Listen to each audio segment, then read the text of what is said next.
Alors, les comptes, compte pro, compte perso, ok, c'est bon. Ah, ok, c'est confirmé par la banque à distance, 10h45, bon. Maintenant, la plaquette des réclamations, voilà, je prends ça et ça, ok. Bon alors, je résume. Sa ligne directe, c'est bon. La séquence d'accroche et l'argumentaire en 2 points, ok, c'est bon. Alors, en fonction de ce qu'il me dira, soit c'est un retard de synchronisation et c'est bon, soit c'est un autre problème. Et là, j'ai une solution de rechange, voilà. J'ai l'accord, c'est bon. Et avec un peu de chance, je passe une alerte. Allez, c'est parti.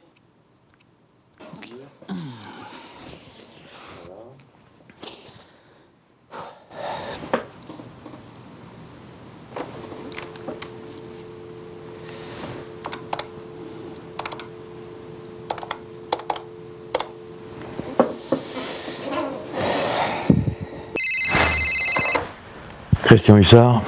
Monsieur Hussard, bonjour. Manuel Albaran, votre conseiller. Oui. Alors, comme convenu lors de votre visite ce matin, je vous recontacte au sujet de vos virements. Vous avez un instant ? Vous deviez pas me rappeler avant midi. Alors, je viens de recevoir les derniers éléments qui vont me permettre de vous proposer une solution. Mais avant de vous la présenter, je dois d'abord effectuer une vérification pour valider notre hypothèse. Allez-y. Pourriez-vous me décrire en détail comment vous avez fait vos virements avant-hier ? Je fais mes virements un par un en commençant par ma femme et en finissant par moi. Ce qui me permet de valider sur nos comptes personnels que tous les virements sont passés. Alors, en effet, les informaticiens de notre banque à distance m'informent que vous avez fait les virements mardi matin à 10h45. C'est bien ça ? Oui. En effet, je constate qu'ils n'ont pas été débités sur votre compte professionnel, ni crédités sur vos comptes personnels.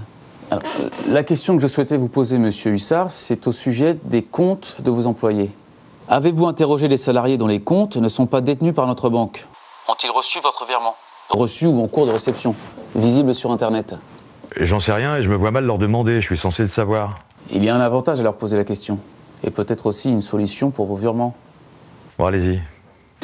Si vous redoutez la réaction de vos collaborateurs lorsqu'ils s'apercevront que leur salaire n'a pas été crédité, vous avez tout intérêt à l'anticiper justement, et les avertir qu'un incident technique, indépendant de votre volonté, risque de retarder les virements. Ouais. Ça, c'est le premier point. Le second, c'est que nous devons savoir si les virements sont passés dans les autres banques. Toutes les nuits, les opérations bancaires sont mises à jour sur nos serveurs, les crédits comme les débits. Il est possible que vos virements aient bien été réalisés et transmis aux autres banques, mais que, exceptionnellement, l'information n'ait pas été enregistrée immédiatement sur nos serveurs. Dans ce cas, elle le sera forcément, je vous rassure, mais plus tard, le lendemain ou le surlendemain. Ce qui pourrait expliquer que les opérations ne soient pas enregistrées sur les comptes que nous détenons, vos comptes professionnels et personnels, alors qu'elles le seraient sur les comptes détenus par nos confrères. Ok, mais si rien n'a été crédité. Alors nous serons certains que les virements n'ont pas été faits. Vu l'importance de la situation, je vous proposerai d'envoyer par fax les coordonnées bancaires des bénéficiaires et les montants accrédités, et nous ferons le virement le jour même. Ok, mais mes salariés risquent de subir des frais si leurs salaires sont virés en retard.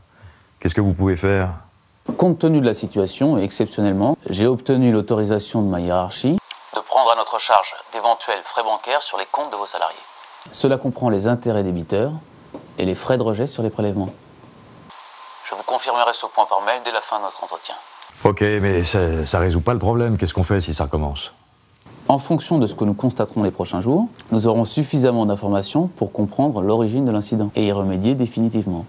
Je vous rappellerai dans le mois pour vous donner les explications nécessaires. Oui, mais je serais curieux de savoir ce qui s'est passé. C'est noté, je vous envoie par mail le compte-rendu de notre discussion et je vous recontacte en début de semaine prochaine. Ok. Un dernier point, monsieur Hussard, si vous avez encore un instant. Ouais ? J'aimerais vous présenter une solution qui vous permettrait à l'avenir de mieux anticiper la gestion de ces incidents. Et qu'est-ce que vous me proposez ? C'est l'option alerte dont vous pouvez bénéficier dans le cadre de la convention Sérénité. Qu'est-ce que c'est ? C'est un ensemble de services dont le service alerte.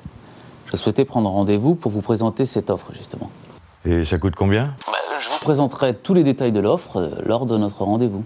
Mais pour la plupart de nos clients, c'est un investissement rentable dès le premier semestre. Oui, c'est encore à voir.